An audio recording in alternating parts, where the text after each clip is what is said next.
Lamatti dubartii tokko fuudhanii.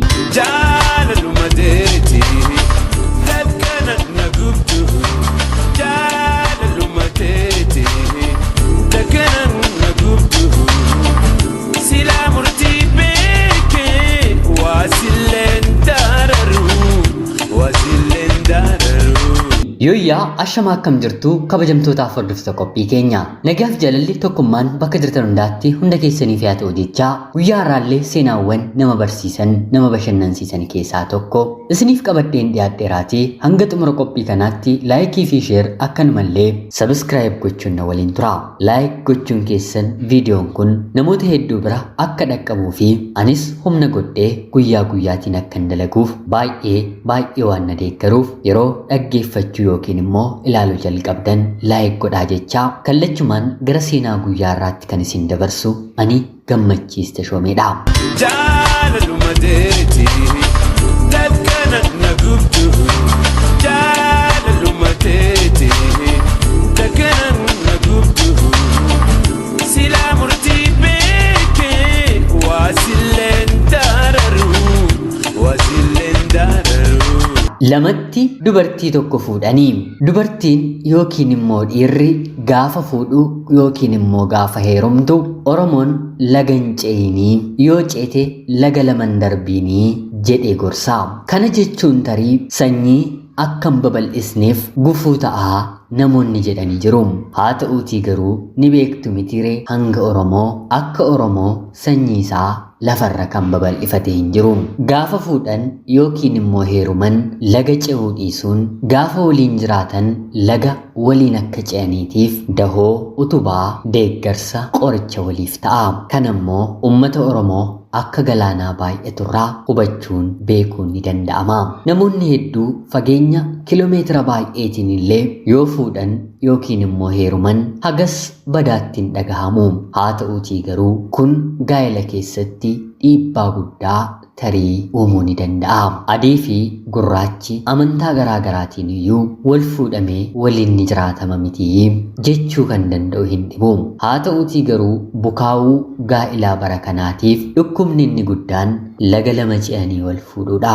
Jaalalli yookiin immoo gaa'illi laga lama ce'anii wal fuudhan gaafa gammachuu malee gaafa gaddaa waliin barbaaddu.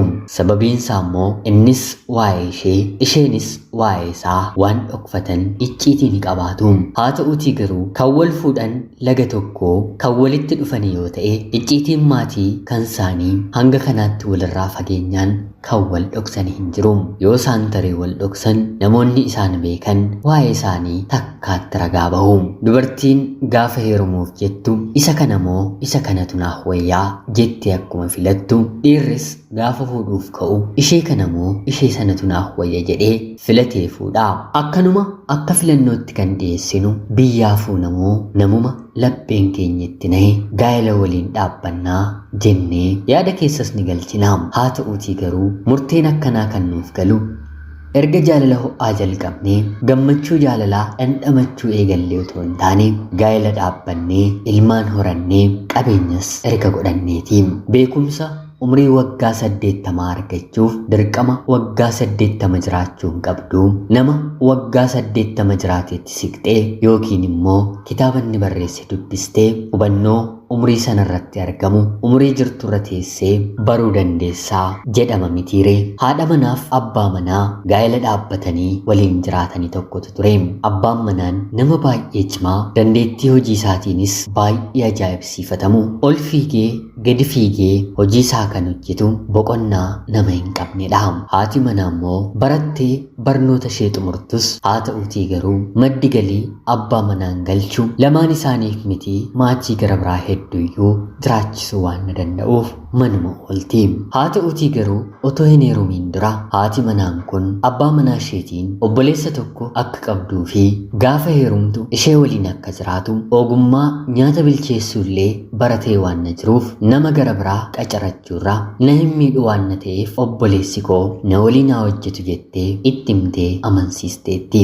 Abbaan manaas homaa rakkoon qabu obboleessa keedha mitii sanuu nyaata gaarii bilcheessuu kan danda'u yoo ta'e immoo akka inni hin baaneef miindaasaa dabalaa manuma keenya keessa jiraachisnaa. Yoo fuudhuu barbaade ilmaanis yoo horate mana jiraannu keessaa kutaa bareedaa kenninee fi jireenya gaarii nu waliin akka jiraatu goonaa jedhee walii galee. Haati manaaf abbaa manaa kun yoo xiqqaate bakki dhaloota isaanii kiiloomeetira 300 ol kan walirraa fagaatu. Laga lama otoo hin taane laga 200 darbaniiti wal argataniiru. Jaalalli eessatti yoom maaliif akkamittiin nama qabe jechuun hin danda'amu. Dhiiraaf ijji dubartiif gurri boqonnaan qabanii yoon fuune yoon heerumne yoo jaalalleen godhanne ta'e hojii kamirratti yoo bobba'an qalbiin isaanii harka caalu abjuun isaanii galgalaa garuu nama jaallatan egeree isaanii waliin dabarsan barbaaduuf boqonnaan qabanii. Isheen dubartiis galgala gaafa ciistu dhiira nagaa gaafate faaratti tole sin jaalladha jedhee ishee gaafate miira gaariitti argisiisee yaadaa bultii. Inni dhiiraas dubartii kofaltee fi haasoo isaan bashannantu isa kabajuun yaadaa bulaa. Kanaaf jaalalli qalbii namaa keessa seenuuf bakkaan otoo hin daanga'iin sekendii tokko keessatti waa'ee nama sanaa oliif gadi sammuun raasuu eegalti. Abbaan manaan dubartii kana akkuma argeen jaallate. Haa ta'uutii garuu isheen akka inni iji isaa isheerra bu'uuf ta'e jettee bareeddee miidhagdee isa biratti mul'atteetti. Waa'ee jabina hojii isaa fi miindaa guddaa dhaabbata hojjetu keessaa akka inni argatu waan dursitee qoratee bira geesseefi. Kanaan gaafa gaa'ela dhaabbattee waliin jiraattu obboleessa kiyyadha jettee kan beeksistes waliin jiraachuu eegalee. Seenaa jireenyaa nama gaddisiisu uumuun abbaa manaa ishee kana kan ishee godhatte. Guyyaa wal baranirraa kaasee haatii fi abbaan ishee meeshaan mana keessaa qaban balaa elektirikaa hamaa mudateen mana tokko keessatti daaraa akka ta'anii fi obboleessa tokkicha kana malee fira kan jedhamu akka hin qabne beeksisuun jireenyatti fufte. Haa ta'uutii garuu obboleessa kiyya jettee mana ishee kan galchite obboleessa ishee miti jaalallee ishee ijoollummaa irraatii kaasedha. Ogummaa nyaata bilcheessuus hin qabu. Ofii dursitee qopheessiteeti isatu qopheesse jettiini. Abbaan manaan baay'ee biizii ta'uunsaa diraamaa isheen mana keessatti hojjettu tokkoofiyyuu yeroo kennee akka inni ilaaluuf carraan uumneefi. Abbaan manaan kunis obboleessa haadha manaa isaatiif nama gaarii ta'ee gaafa uffata ofii bitatu uffata bitee fi gaafa immoo kophee bitatu kophee bitee fi waan ofii godhatu hundumaa dargaggeessa kanaafis bitaa jireenya waggaa 7 jiraatanii. Turtii waggaa 7 kana keessattis daa'ima intala dubaraa tokko waliin horataniiru. Abbaan manaan kun daa'imni isaa jabaattee illee guddattee gonkumaa hin shakkine. Sanummoo kan isheen itti baate jaalallee haadha manaa isaatti yookiin immoo obboleessa kiyya jettee kan beeksisteeni. Maaliif lamaan isaaniiyyuu dhiiga tokko jedhee waan na yaaduuf gonkumaa shakkuun isa keessatti hin uumamne.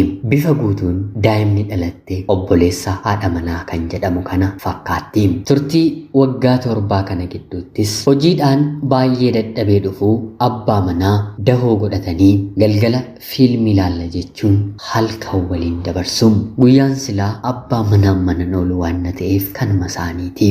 Maatii fira ishee duuti malee haati manaan kun gara mana isheetti hin fiddu. Tarii namni ishee dubbisuudhaaf biyya ishee irraa gaafa dhufan mana toongalchiin diida hoteelatti affeertee nyaachistee obaastee gaggeessiti. Abbaan manaan isheen sirriin nama dhufuufis nama deemuufis eenyu akka ta'an qorachuuf yeroon qabu. Maaliif baate yoom galte jedhee isheen gaafatu. Xiyyeeffannoon isaa guutummaa guutuutti hojii isaa irratti. Kanaan waggaa 7 erga waliin jiraattee booddee haati manaan gaa'elli kun naaf hin taane sirraa adda bahuun barbaadaa jettee abbaa manaa gaafatti. Kanaan innis maal jechuudha, daa'ima waliin horanneerraa qabeenyas godhanneerraa cabi gogiin anaaf si gidduu hin jiru lola hin qabnu naaf taateettaa maalan sitti balleesse yoon balleesses dachaa godheen sikiisaa jedhee gaafataanii. Yeroo kana haati manaan maatii koorraa fagaadhee jiraachuun kiyya fira malee akka nafu na taasiseera. Ati immoo hojii kee dhiistee na waliin biyya kiyya galuu waan hin barbaanneef walii koo wayya jedheen malee sirraa homaa tokkoyyuu dhabeera jedheen miti jettee deebisteefi. Yeroo kanannis siitiin dhabuu koorraa maatii koo dhala koo dhabuurraa hojii kiyya dadhabuunaaf wayyaa har'a dhaabiyoonaan jette gaa'elli kiyya diigamurra hojii kana nan dhaabaa jedhee deebisaafi yeroo kana haati manaan karaa miliqxu wanta ishee dhawwateef lakkee akka ati hojiinaaf dhaabdu hin barbaadu akkan jalqabarratti si arge si bare simboon kee na hawwachuu hin dandeenye miirri dhiirummaa si keessaa dhumeeraa umurii kee harka caalu hojii keef laatteettaa akkana taanee jiraachuurra anis reyaa gara biraa biyya galeen qabachuu barbaadaa atis akkanuma sii wayyaa daa'ima lama sadii otoo hin dabaliinii jettee deebistiifi yeroo kana abbaan manaan wanta godhu dhabee obboleessa kan jedhame kana bira deemuun maaloo haati manaan kiyya wantan ishee balleessee hin beeku adda baana jetteetti naaf araarsii naaf kadhadhu jedhee kadhataanii isheen kaayyoon ishee isa hiiktee isheetti rumuudha inni immoo fakkeessuu qaba mitiree lakki sobdeetidhaa si malee nama gara biraa yaaduyyuu hin dandeessu tarii aarteetti ta'a obsii fi kan isheen siin jettu jedhe deebiseefi kanaan otoo wal mormaa jiranii isa dur abbaan manaan hojiidhaa dadhabee dhufee of gatee rafu gaaffii gaa'ela diiguun haadha manaa nagaasa dhowwee hirribni ija isaatti dhufuu didee siree keessa galee maaliin godha yoom maal godhe haadha manaa kondeeffadha jedhee dhiphachuu eegalee kana gidduutti guyyaa tokko garuu haati manaansaa fi obboleessi ishee fiilmii otoo ilaalaa jiranii sagalee ta'ee bakka ciisetti dhagahuu eegalee kanaan tarii hattuutu mooraa keessa seenee jedhee kophee firraa baasee rasaasa shugguxii suuta jedhee baafatee sagalee otoo hin dhageessisiin mana keessaa naanna'uu eegalee kanaan bakka haati manaasaa fi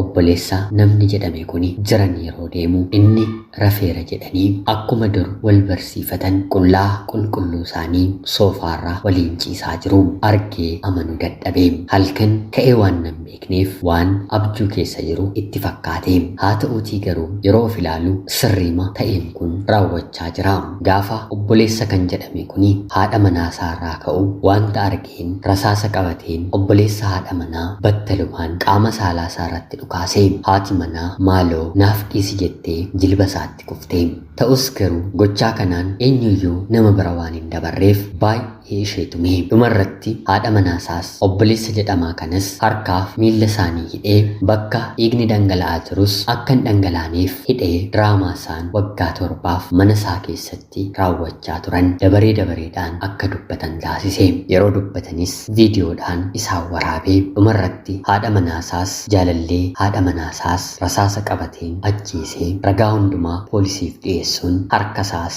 poolisiitti kenne daa'imni dhalattis deemtee yeroo laalamtu abbaan isa miti seera durattis wanti haati manaansaa irratti raawwatte xiinsammuudhaaf dhukkuba waan ta'eef waan ajjeeseef waggaa 1 qofa hidhaan irratti murtaa'ee adabamee hidhaatii bahee lubbuu nama lamaa galaafachuun balleessaan garuu kan isaanii sanuu kan waggaa 7 waan ta'eef hidhaan salphatee fi gara jireenya isaatti deebi'ee sobni waggaa 7 mana isaa keessatti awwaalame guyyaa adda baana jettirraa kaasee ifatti bahee gaa'elli kun dhumarratti saaxilame dhugaan hin qal'atti malee hin cittuu jedhamee mammaakama mitiiree namni kunis akka dhugaasaa dhabetti hin hafne hangam ajjeesuun lubbuu baasuun gaarii ta'uu baatus nama badii akkanaa jireenya namaarratti raawwatuuf garuu ni xiqqaata inni mana isaa jiraachisuuf mana isaa dhaabuuf halkanii guyyaa boqonnaa malee hojjetee ishee jiraachisaa qabeenya horachuu hanga barbaaddurra gahuu yeroo hubattetti jaalallee ishee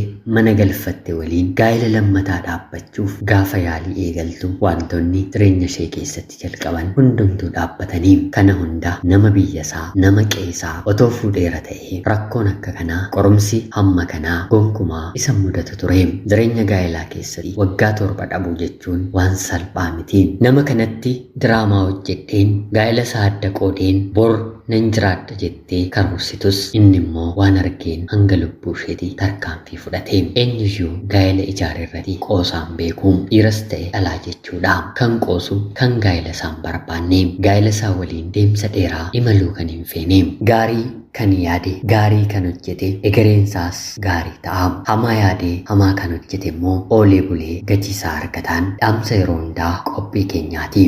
Jaalaluma teeti takkana na gubdu jaalaluma teeti takkana na gubdu silaa murtii beekee waasilleen dararu waasilleen Egaan jaalatamtootaaf hordoftoota qophii keenya seenaa guyyaa har'aarraallee waa akka barattan waa akka hubattan homaa shakkii tokkollee hin qabu. Hanga yoonaatti yeroo keessan naaf kennitanii dhaggeeffachaa turuu keessaniitiif guddaa galatoomaa jecha laayik, sheerii fi sabskiraayib gochuun illee akkana deeggartan kabajaan isin gaafachaa qophii seenaa gara biraatiin hanga walitti deebinutti bakka jirtan maraan turtii gaarii. Jaalaluma deeti dadkana na gubdu jaalaluma deeti.